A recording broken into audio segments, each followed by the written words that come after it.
Hello, I just want to explain what's happening behind me. I'm Sadat Anwar. I'm here at Hyde Park Speaker's Corner, where every Sunday Muslims and Christians come together to discuss, talk, and debate. But behind me, there's another gentleman from Toronto. His name is Pastor David Lynn. He not only opposes Islam, but he goes on right-wing news channels like Sun News Media and things like this, scaremongering against Muslims. In Toronto, he shows up at Muslim festivals. He's outside with a megaphone or a speaker, and he's preaching against Islam. He's promoting Christianity and so forth. So I noticed that he's visiting London as well. He came here to Speaker's Corner. So I was hoping that now, since he's always ready to debate people in Toronto on the streets, what he does on the streets is he usually has a microphone and he says, "Can any Muslim explain to me how come Jesus is the only prophet who didn't die? How come he's the only one who's coming at the end of times?" And then he stops some kind of casual Muslim tourist, usually some Arab who can't speak English properly. He lets him say a few words on the mic, and then he comes back on and says, "See, the Muslim can't answer the question. He can't even answer this."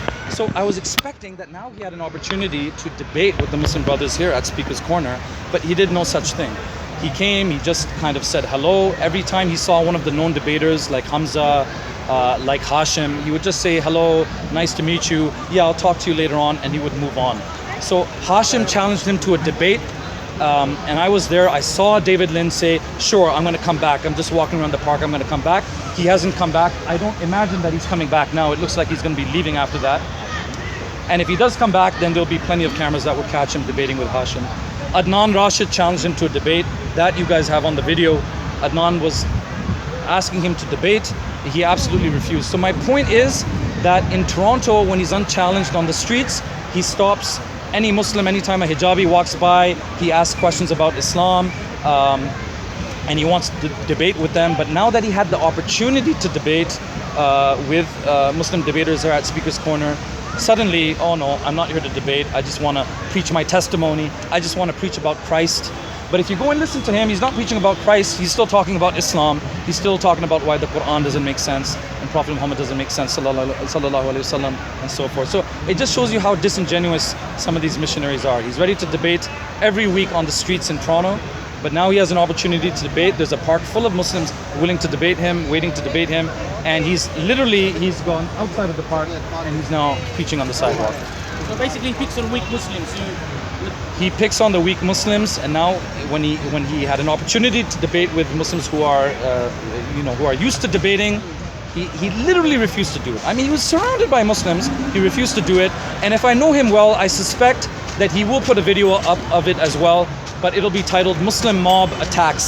Yeah, he will chop it. Will he edit it and stuff? Muslim mob, attacks Christians. So I would ask you to not put the video up right away. First, see what he puts up. His version will be Muslim mob attacks. Then you can put up the true version, which is Adnan almost begging him to debate, but he refused to debate. Yeah. Sure. So you know him personally, so it's not as if like it's not anyone like general out of the blue. He does this. Yeah, a known Islamophobe in Toronto. He preaches on the street. And it's funny, when I went now and I pointed out to him that how come you're not ready to debate now? Because in Toronto, you're ready to debate with women, with hijabis, with people who can't speak English. Now you had a chance to speak and to debate with Muslims who speak English. You should be looking forward to this.